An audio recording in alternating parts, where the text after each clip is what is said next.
Good morning, সবাইকে জানাই আমার অনেক ভালোবাসা, সেই সঙ্গে বড়দের আমার প্রণাম। আশা করি তোমরা সবাই ভালো আছো, আর যে যেখানে আছো ঈশ্বরের কৃপায় সুস্থ আছো। আজকে হলো 8 তারিখ, সোমবার। সকালবেলায় ঘুম থেকে উঠে যেটুকু যা কাজকর্ম থাকে করা হয়ে গেছে, সেই সাথে স্নানও হয়ে গেছে। এখন একটু ব্রেকফাস্ট করব। তো কালকেরে একটুখানি তরকারি ছিল, সেই সাথে এই ব্রেডটা তো সেদিন এনেছিলাম, একটা খেয়েছিলাম, আরেকটা ছিল। তো ভাবলাম এই তরকারিটা দিয়ে এই ব্রেডটা একটু টেস্ট করা যাক। সেই সাথে একটুখানি উপর দিয়ে সস দিয়ে দিলাম, তবে অল্প ফেলতে গিয়ে সসটা একটু বেশিই পড়ে গেল। আর সেই সাথে 2টো ডিমের অমলেট করে নিয়েছি। তো চলো এবার চটপট করে এটা খেতে বসি। এটা খেয়ে তোমাদের বলি খেতে কেমন লাগছে। জানি খেতে ভালো লাগবে, তবে হ্যাঁ, এর সঙ্গে যদি একটুখানি পেঁয়াজ বা শসা পাওয়া যেত তাহলে 10-এ 10 দেওয়া যেত। তবে এমনিও ভালো লাগছে খেতে। আজকে দুপুরে না আমার রান্নাবান্না নেই। আজকে দুপুরে আমি বৌদির কাছে খাবো, তবে হয়তো আমার যেতে একটু দেরি হবে, কারণ আমি না আজকে একটু বেরোবো। একটা কাজ আছে আমার। কালকে ভাবছি আমি বাড়ি যাব, সেই জন্যেই আজকে যতটুকু যা কাজকর্ম আছে সেগুলো আমাকে গুছিয়ে ফেলতে হবে। খাওয়া দাওয়া সেরে আমি একটু রেডি হয়ে গেছি। আর এখন আমি প্রথমে যাব একটু গোড়াবাজারে যাব একটু বাসনের দোকানে। কি করতে সেটা তো তোমরা ওখানে গেলেই দেখতে পাবে। আমার পরম মিত্র সাইকেলটাকে নিয়ে আমি এখন টুকটুক করে যাচ্ছি গোড়াবাজারের দিকে। তবে হঠাৎ করেই না কেউ আমাকে একটা ডাক দিল, অমৃতাদি বলে। আর আমিও না সঙ্গে সঙ্গে দাঁড়িয়ে পড়েছি। পেছনের দিকে তাকিয়ে দেখছি এই বোনটার কোলে ওই পুচকুটা, আর ও কোনো মতে পুচকুটাকে ওই বৌদির কাছে দিয়ে আমার কাছে ছুটতে চলে এসেছে। আর এসেই না আমাকে জড়িয়ে ধরেছে। আর ও যখন এসে আমাকে জড়িয়ে ধরেছে না, তখন অদ্ভুত একটা অনুভূতি হচ্ছিল। তবে যাই হোক, বোন এখানে আমার সঙ্গে কথা বলছিল, আর দাদা না কিছু বুঝতে পারছিল না যে বোন আমাকে কি করে চিনলো, ব্যাপারটা কি, হঠাৎ করে রাস্তার মধ্যে কথাবার্তা।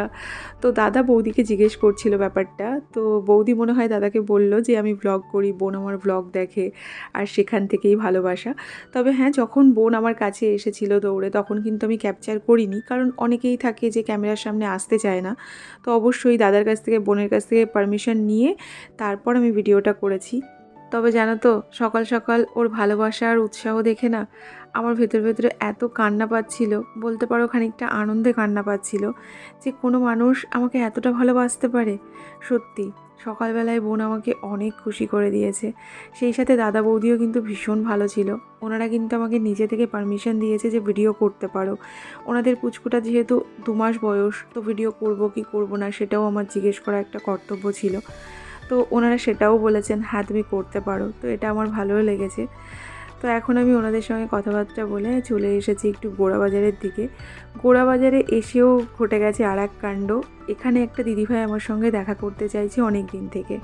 তো আজকে ঘর থেকে বেরোনোর সময় আমি কমেন্ট করেছিলাম যে আজকে আমি গোড়াবাজারে যাব, চাইলে তুমি আমার সঙ্গে দেখা করতে পারো। তো আজকে গোড়াবাজারে এসেছি আমি একটা বাসনের দোকানে, যে বাসনের দোকান থেকে আমি বাসন নিই। তো হঠাৎ করেই এসে দেখছি দিদিভাই ঠিক বাসনের দোকানের আগে, মানে কয়েকটা দোকান আগেই উনি দাঁড়িয়ে আছেন। এবার ওখানে আমার সাইকেলটাকে উনি দাঁড় করিয়ে দিয়েছেন, আর ওটাই হলো ওনার বাড়ি। এইবার উনি আমাকে ওনার বাড়িতে নিয়ে যাবেন, কিন্তু ওনার 2টো পুচকু পুচকু বাচ্চা আছে। তো তাদের জন্য চকলেট আমাকে কিছুতেই কিনতে দিল না। মানে নিচে যে দোকানটা, ওই দোকানেই চকলেট পাওয়া যায়, আর ওটা ওই দিদিভাইয়ের হাজব্যান্ডের দোকান। তো আমি সেই কোথায় কোথায় ঘুরে অনেক কষ্টে 2টো চকলেট কিনতে পেরেছি। মানে কোথাও সকালবেলায় চকলেট পাচ্ছি না। আর এই দেখো, দাদার দোকানেই কিন্তু চকলেট আছে। আর এই যে পুচকুটা হলো দিদির ছেলে, আর এই যে দিদি দাঁড়িয়ে আছে। আর দিদিদের দোকান ছেড়ে গিয়ে বাসনের দোকানটা। তো এখন আমাকে দিদির ঘরে যেতে হবে। আমি কতবার করে বলছি অন্য একদিন আসবো, কিছুতেই শুনবে না। তো আমি বললাম ঠিক আছে যাচ্ছি। তবে এখানে দিদির শাশুড়ি মা দাঁড়িয়ে আছেন, তো আমি জেঠিমাকে একটু প্রণাম করে নিলাম। আর চলো এবার যাই একটু ওপরে, দিদিভাইয়ের সঙ্গে একটু গল্পগুজব করি। এতবার করে যখন একটা মানুষ বলছে, তখন তাকে আমি না করতে পারি না। তো সেই জন্যে ফার্স্ট টাইম আমি কোনো সাবস্ক্রাইবারের বাড়িতে যাচ্ছি বলতে পারো। এর আগে কোনো দিন আমি কারোর বাড়িতে যাইনি। এমন একটা ঘটনার মধ্যে আজকে সম্পাদির বাড়িতে এলাম, মানে হঠাৎ করে, কোনো কিছু বলা না, কোনো কিছু প্ল্যানিং না। বাস আমি যাচ্ছিলাম বাসনের দোকানে, মাঝখান থেকে সম্পাদির সঙ্গে দেখা হয়ে গেল। সম্পাদির বাড়ি যেহেতু একদম রাস্তার উপরে, আমাকে পুরো টেনে নিয়ে এলো, এরকম একটা পরিস্থিতি। তো যাই হোক, সম্পাদির সঙ্গে এখন একটু গল্প করব। তবে হ্যাঁ, সম্পাদিরও একটা চ্যানেল আছে, সম্পাদিও ইউটিউব করে। তো সেটা একটু সম্পাদির কাছে শুনে নাও। আগে বলো, তুমি তোমার চ্যানেলের নামটা বলে দাও, তখন সময় থাকবে না। সম্পাস ব্লগ আমার চ্যানেলের নাম। তোমাদের মানে ভালো লাগলে একটু সাবস্ক্রাইব লাইক করে দিও। হ্যাঁ, দিদিভাইয়ের পাশে থেকো। আসলে সময় পাই না তো আমি, বুঝতে পেরেছো? দুটো বাচ্চা নিয়ে, চমচ বাচ্চা দিদিভাইয়ের, তো অবশ্যই দিদিভাইয়ের পাশে থেকো। আসার কোনো প্ল্যানই ছিল না, হঠাৎ করে মানে সত্যি কথা বলতে আমার কি খুশি হচ্ছে তুমি এসেছো, বলবো আমার যে কি ভালো লাগছে তুমি এসেছো। আমি মানে আমি কি করে প্রকাশ করবো বুঝতে পারছি না। দরকার নেই, এই তো দেখা হয়ে গেল। সত্যি কথা বলতে আমি হচ্ছে কি এর আগের দিন, আসলে এর আগে একদিন যেদিন আমি কাঁসার বাটি কিনতে এসেছিলাম সেদিন দিদির আমার সঙ্গে দেখা করার কথা ছিল, কিন্তু সেদিন ওনার বাচ্চা দুটোর জন্মদিন ছিল, যার জন্যে উনি আমার সঙ্গে দেখা করতে পারেনি। উনি ভেবেছিল আমি পার্লারে যাব। তো আমি ওনার বাড়ির কাছেই ওই বাসনের দোকানে বাটিটা কিনতে এসেছিলাম। সেটা উনি দেখেছিল এবং দেখে পরে ভীষণ আফসোস করছিল যে ওনার বাড়ির সামনে থেকে আমি ঘুরে গেছি।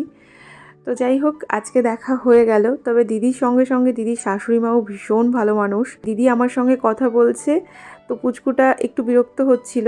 তো জেঠিমা বলছে তোমরা কথা বলো, আমি ওকে রাখছি। এদিকে দিদি না হঠাৎ করে এই খাবার দাবার নিয়ে চলে এসেছে। তোমরা তো দেখেছো আমি বাড়ি থেকে কত কিছু খেয়ে এসেছি, এখন আমি কি করে খাবো? তো আমি দিদিকে বারবার বলছি তুমি দুটো নিয়ে নাও আর দুটো দাও। তো উনি তো একটা তুলছে, মানে কিছুতেই তুলবে না।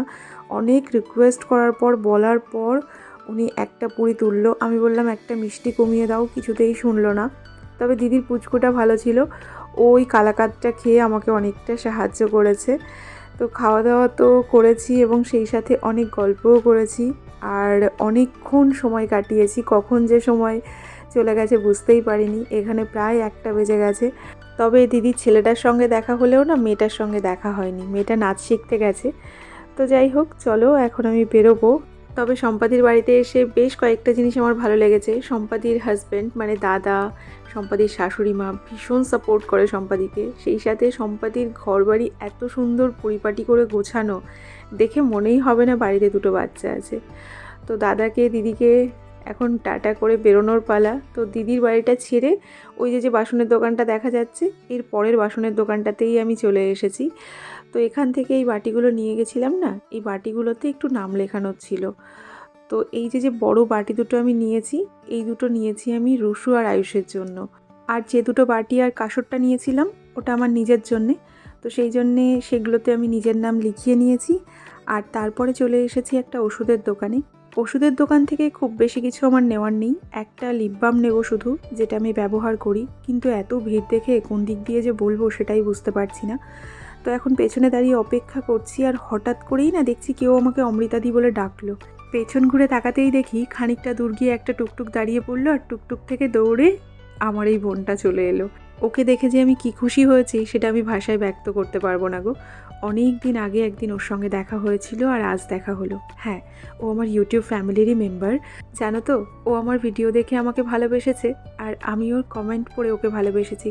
সেই জন্যই বলি তোমাদের কমেন্টটা আমার কাছে ভীষণ ইম্পর্টেন্ট। তোমাদের না দেখেও আমি অনেককে ভালোবেসে ফেলেছি। অনেকেই আছে যাদের কমেন্ট আমি রোজ পড়ি, হয়তো সবসময় উত্তর দিতে পারি না, কিন্তু পড়ি আমি রোজ। যাই হোক, ওকে বললাম তোমার আর দাঁড়াতে হবে না, যেহেতু টুকটুকটা দাঁড়িয়ে রয়েছে, বাকি কথা পরে হবে। আর তারপরে আমি চ্যাপটেক্সটাও পেয়ে গেছি হাতে।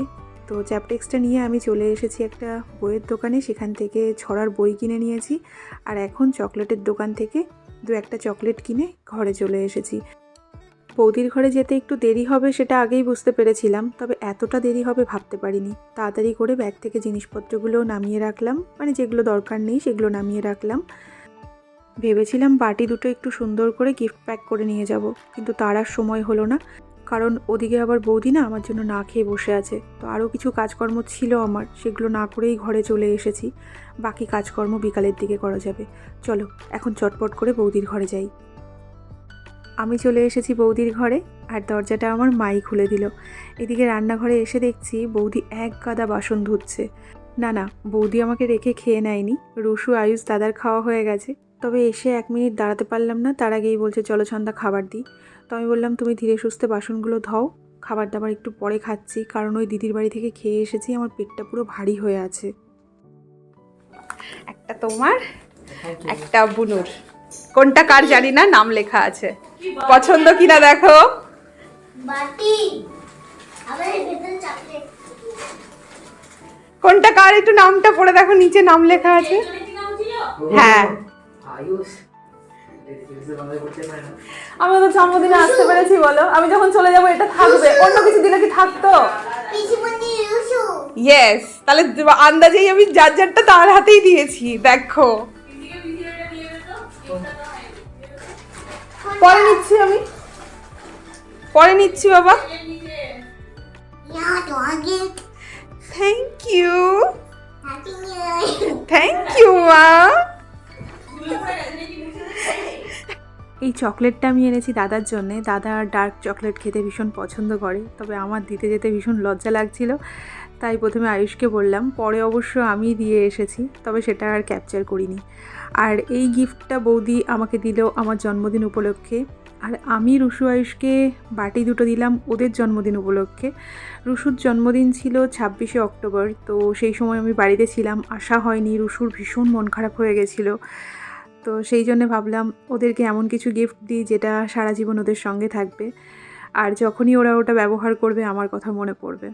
বৌদি আমার আর বৌদির খাবারটা বেড়ে দিয়েছে, তবে এত ভাত দিয়েছে দেখো, আর নিজের পাতে ভাত নিয়েছে দেখো। এমনিতেই ওই দিদির বাড়ি থেকে ডালপুরি খেয়ে না আমার পেটটা পুরো ভারী হয়ে আছে। দিদিকে কতবার করে বললাম যে আমি খাবো না, কিন্তু জোর করে দিদি দিল, আমাকে খেতেও হলো। তবে বৌদির কাছে ঠিকঠাক করে খেতে পারলাম না, খানিকটা ভাত তুলে রেখেছিলাম, আবার শেষে খানিকটা ভাত আমাকে নষ্টও করতে হলো।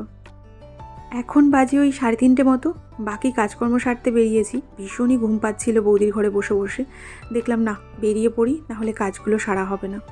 হঠাৎ করে যেতে যেতে দেখছি কেউ একজন আমাকে দিদি বলে ডেকে উঠলো, তবে সেটা মেয়ে নয়, একটা ছেলে। আর আমি না পুরো চমকে উঠেছি, তবে বুঝতে পারলাম আমাকেই ডাকছে। দাঁড়িয়ে পড়লাম। হ্যাঁ, এই বোনটাও আমার ফ্যামিলি মেম্বার, তবে বোন আর দাদা দুজনাই আমাকে চেনে। আসলে ওরা আজিমগঞ্জে থাকে, দাদা আজিমগঞ্জে রেলের চাকরি করে। ওরা আমার থেকেও আমার মা বাবাকে ভালো চেনে। আমার সঙ্গে দেখা করার জন্য আমার মা বাবার কোয়ার্টারেও গেছে, আমি মা বাবার মুখে ওদের কথাও শুনেছি, তবে আমার সঙ্গে কোনো দিন দেখা হয়নি। কিন্তু ওদের বাড়িটা হলো বহরমপুরে। তো যাই হোক, ফাইনালি আজকে দেখা হয়ে গেছে। ওর নাম করবী, ভীষণ ভালো মেয়ে। তবে শুধু করবী নয়, দাদাও ভীষণ ভালো মানুষ। ওদের সঙ্গে দেখা হওয়ার পর আমার এটা মনেই হচ্ছিল না যে আজকে প্রথমবার ওদের সঙ্গে আমার দেখা হয়েছে। আর এদিকে দাদা ছুটে চলে গেছিলো দেখো আমার জন্য চকলেট আনতে। আমি কি বাচ্চা বলো, মানুষটা পুরো হাঁপিয়ে গেছে। রাস্তায় দাঁড়িয়ে দাঁড়িয়েই না জানি আমরা কত গল্প করলাম, কত ধরনের গল্প করলাম। আর সেই সাথে ওরা দুজন আমাকে শুধু একটাই কথা বলছিল, আজিমগঞ্জে গেলে দিদি আমার কোয়ার্টারে যাবে। তো আমি বললাম অবশ্যই যাব। জানো তো, একটা সময় কয়েকটা ফ্যামিলি মেম্বারের ভালোবাসা না পাওয়ার জন্যে আফসোস হতো, আর এখন কয়েকশো ফ্যামিলি মেম্বার আমাকে ভালোবাসে, যাদের ভালোবাসা সত্যি বলছি আমার কাছে অমূল্য সম্পদ। আর শুধুমাত্র সেটা পেয়েছি আমি ইউটিউবের দয়াতে। ইউটিউবকে অশেষ অশেষ অশেষ ধন্যবাদ জানাই এত ভালো ভালো ফ্যামিলি মেম্বার দেওয়ার জন্যে। আর সত্যি বলছি, এর জন্যে আমি তোমাদের কাছে অনেক কৃতজ্ঞ। তোমরা আমাকে এত ভালোবাসো, আমার ভীষণ ভালো লাগে। কে না ভালোবাসা পেতে ভালোবাসে বলো, সবাই চায়, আমিও চেয়েছি সবার সঙ্গে ভালো সম্পর্ক রাখতে, সবাই চায়, আমিও চেয়েছি। হয়তো কোনো কারণবশত পারিনি, তবে তোমাদের পেয়ে সেই জায়গাটা আমার পূরণ হয়ে গেছে। ওদের সঙ্গে খুব সুন্দর সময় কাটিয়ে আমি চলে এসেছি সিলেদার্সে। হ্যাঁ, ঠিকই ধরেছো, ওই যে জুতোটা নিয়ে গেছি ওটাই এবার চেঞ্জ করব। কিন্তু এখানে এসে পড়েছি আমি মহা বিপদে। যে জুতোটা পছন্দ হচ্ছে সেটা আমার পায়ের সাইজে হচ্ছে না। 3-4টে জুতো ওরকম দেখলাম, কিছুই পছন্দ হলো না। তারপরে ভাবলাম তাহলে একটু অন্য কিছু দেখি, যদি অন্য কিছু পছন্দ হয় তাই নিয়ে যাব। এখন এমন বিপদে পড়েছি, কিছু না কিছু নিতে তো হবে, না নিয়ে তো যেতে পারবো না। তো এই জুতোটাই দেখাতে বললাম। এই জুতো আমি আগে একটা পরেছি, পরে বেশ আরাম আছে আর কি। তো সেই জন্যে এইটা আর এইটার মধ্যে এখন আমি একটুখানি দুবিধায় পড়ে গেছি যে কোনটা নেব। পা দুটো যদি সুন্দর হয় তাহলে যে জুতো পরবে সেই জুতোই ভালো লাগবে, কিন্তু আমার পা হলো বিখ্যাত পা, থাক তার বর্ণনা আর করছি না। তবে শেষ পর্যন্ত কোনো গতি না পেয়ে না বরকেই ফোন করলাম, ওকে দেখালাম, ও বললো ওই চকলেট কালারটা নিতে, তো সেই জন্যে এটাই নিলাম।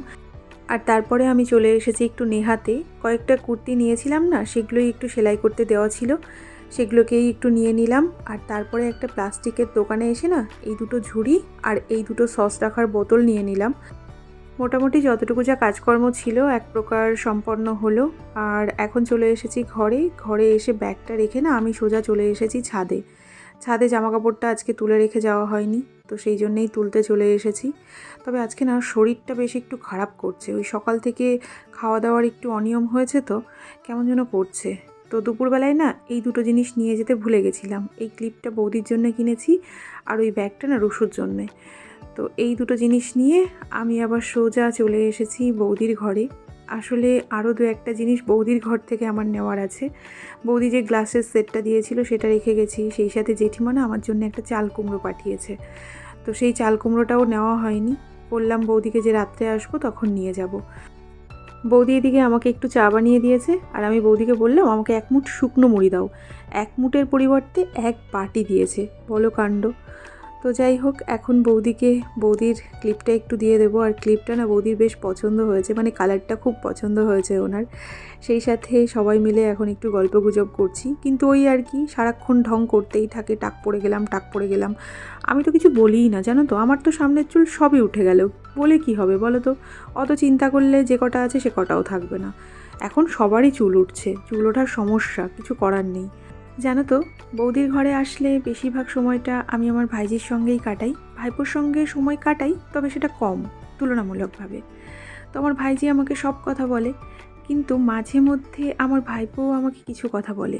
আজকে ওর সঙ্গে আমার কিছু কথা হচ্ছিল, ওর কথাগুলো শুনছিলাম আর ভাবছিলাম আজকালকার বাচ্চারা কত বোঝে, তাদের ভবিষ্যৎ নিয়ে তারা কত ভাবে। আমরা সত্যি ওই বয়সে এত বুঝতাম না, যদি বুঝতাম তাহলে আজকে হয়তো অনেক ভালো জায়গায় থাকতাম। একটা সত্যি কথা কি জানো, একই বীজ তুমি 5টা জমিতে লাগাবে, কিন্তু 5টা জমির ফলন 5 রকম হবে, একই রকম ফলন কিন্তু হবে না। কেন বলো তো? কারণ 5টা জমির উর্বরতা 5 রকমের হবে। ঠিক সেই রকমই কোনো বাচ্চা কিন্তু খারাপ বা ভালো হয়ে জন্মায় না। কোনো বাচ্চা কিন্তু অফিসার হবে না চাষা হবে সেটা সে নিজেও জানে না, তার পরিবেশ আর পরিস্থিতি তাকে সেটা বানিয়ে দেয়। জানো তো, আমার বর ভীষণ ভাগ্যমানে। ও একটা কথাই বলে, ভাগ্য বলে কিছু আছে, আর তা যদি না থাকতো তাহলে মুকেশ আম্বানির ঘরে কেন আকাশ আম্বানি জন্মালো, কেন আমি জন্মালাম না। সত্যি, যার ভাগ্য যেমন তাকে সেখানে যেতেই হয়। আমরা যত যুদ্ধই করি না কেন, আমাদের যেটুকু লেখা থাকে সেটা কিন্তু আমাদের সঙ্গে হয়। তবে হ্যাঁ, কর্ম বলেও কিছু আছে, কর্ম করলে তবেই সেই ফলটা পাওয়া যায়। ওই জন্যেই হয়তো বলা হয় যে ভাগ্য আর কর্ম দুটো যদি সাথ দেয় তখনই মানুষের সাকসেসটা আসে। তো এখন আমরা পুরনো কিছু ফটো দেখছিলাম আর সেই নিয়ে খুব হাসাহাসিও করছিলাম। তো বৌদি সেজে গুজে ফটো তুলেছে আর সেটাই ছেলেমেয়েগুলো দেখাচ্ছিল বলে বৌদি আর কি রেগে যাচ্ছিল। তো যাই হোক, বৌদির ঘরে রাত্রে খাওয়ার কথা বলছিল বৌদি, কিন্তু আমি আর রাত্রে কিছু খাবো না। জানি না কেন হঠাৎ করেই শরীরটা ভীষণই খারাপ করতে শুরু করেছে। ভাইপো একটা গ্যাসের ট্যাবলেট দিয়েছে, সেটা খেয়ে আমি ঘরে চলে এসেছি। আসার সময় ভিডিওটা ক্যাপচারও করতে পারিনি, তবে আসার সময় একটা মজার ঘটনা ঘটেছে জানো তো। সাইকেল নিয়ে যখন আমি আসছিলাম তখন আমার পাশ দিয়ে না একটা টোটো যাচ্ছিল, আর ওই টোটোর সামনে একটা দাদা বসেছিল, মানে পুরো টোটোটা ভর্তি ছিল, একজন সামনেও বসেছিল। আর উনি না মাথাটা বের করে আমাকে বলছে, দিদি ভাই আমি আপনার ব্লগ দেখি। আমার এত শরীর খারাপ করছিল, সেই শরীর খারাপের মধ্যেও না আমি হেসে ফেলেছি। তো যাই হোক, বৌদির ঘর থেকে এই গ্লাসের সেটটা নিয়ে এলাম, সেই সাথে জেঠিমা যে চাল কুমড়োটা দিয়েছিল সেটাও নিয়ে এসেছি। আর আসার সময় তো সাইকেলের হ্যান্ডেলে এই ব্যাগটা ঝোলানো ছিল, আর আমার কাছাকাছি এসে না টোটোটা একদম স্লো হয়ে গেছে, মানে সামনে যেহেতু গাড়ি টাড়ি ছিল। আর সেই সময় ওই দাদাটা ওই কথাটা বলেছে আর টোটোর সবাই না হেসে দিয়েছে। সত্যিই তো, সাইকেলের সামনে এরকম একখানা বাজার করা ব্যাগ ঝুলছে, আর এই তো আমার ছিরি, আমি নাকি আবার ব্লগার। সত্যি আমার এত হাসি পাচ্ছিল, আমি গোটা রাস্তা হাসতে হাসতে এসেছি। তবে এটা ঠিক জানো তো, ওই দাদার কথা মনে করে হাসতে হাসতে আস্তে আস্তে না আমার শরীর খানিকটা ঠিক হয়ে গেছে। এখন ঘরটা তোমাদেরকে একটু ঘুরিয়ে দেখাচ্ছি যে আমার গোটা ঘরটাকে আমি কি করে রেখেছি। এতদিন আমি তোমাদেরকে দেখাইনি, কারণ আমার সত্যিই লজ্জা লাগছিল যে আমার ঘরের কি অবস্থা। তবে এখন এই সমস্ত কিছু আমাকে গোছাতে হবে, আর এটা ভেবে সত্যি আমার আবার একটু কষ্ট হচ্ছে, কিন্তু কিচ্ছু করার নেই। সমস্ত জিনিস কিনে কিনে শুধু ফেলে রেখেছি। এগুলো না গোছালে তো কালকে বাড়ি যাওয়া হবে না। এখন মনে হচ্ছে যে সব কিছু সরিয়ে একটুখানি শুয়ে পড়ি, মানে সত্যিই শরীরটা কেমনই যেন করছে, মানে গ্যাসের প্রবলেম হয়ে গেছে। ভেবেছি রাত্রিবেলায় একটুখানি মুড়ি খেয়ে নেব, তাছাড়া আর কিছু খাবো না আমি বাইরে থেকে, ওই জন্য আমি কিছু আনলামও না। আর বৌদি তো বারবার খেতে বলছিল, বৌদির ঘর থেকেও খেলাম না। তো চলো, তোমাদেরকে চারিপাশটা দেখিয়ে দিয়েছি, এখন এই সমস্ত কিছু গোছগাছ করি আমি, তাছাড়া তো উপায় নেই।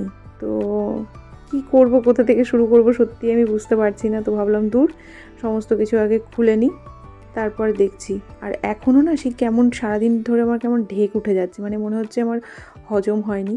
তো ভাবলাম একটুখানি এনার্জি আনার জন্য না একটুখানি নেচে গেয়ে নিই, তাহলে হয়তো ভালো লাগবে। তো সেই জন্যে দুঃখে এখন নাচতে শুরু করেছি। আমি এরকমই, কারণ আমি জানি আমার এই কাজগুলো আমাকে করতেই হবে। শুধু শুধু দুঃখী হয়ে কি হবে, তার থেকে বরঞ্চ একটু খুশি হয়ে নেচে নুচে কাজগুলো করতে শুরু করি।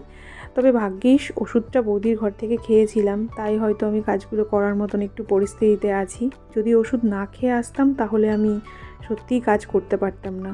আর জানি না কালকে বাড়ি যেতে পারবো কি না, সেটা তো কালই জানতে পারবো। তবে আপাতত মোটামুটি কাজকর্ম সব গুটিয়ে ফেলেছি, তবে সেগুলো আর শ্যুট করিনি, কারণ জানি ভিডিও করলে সেটাকে এডিটও করতে হবে, তার পেছনেও তো আমার অনেকটা সময় লাগে। যেহেতু এই সমস্ত কাজ সেরে এখন আবার রাত্রে ভিডিও এডিট করতে বসতে হবে। দেখতে দেখতে ঘড়িতে 11টা বেজে গেছে। এখন একটু মুড়ি মেখে খাবো, তারপর ভিডিও এডিট করতে বসবো। ভিডিওটার ভয়েস ওভার দিয়ে তারপর আমি ঘুমোবো। সকালবেলায় উঠে বাকি কাজকর্ম যেটুকু যা আছে সেগুলো কমপ্লিট করে যদি সম্ভব হয় তাহলে কালকেই আমি বাড়ি যাব। যেতে পারবো কি না পারবো সেটা তো কালই জানতে পারবে। তবে চলো, আজকের মতন ব্লগটা এখানেই শেষ করছি। সবাই সাবধানে থেকো, নিজেদের খেয়াল রেখো। Tata and good night.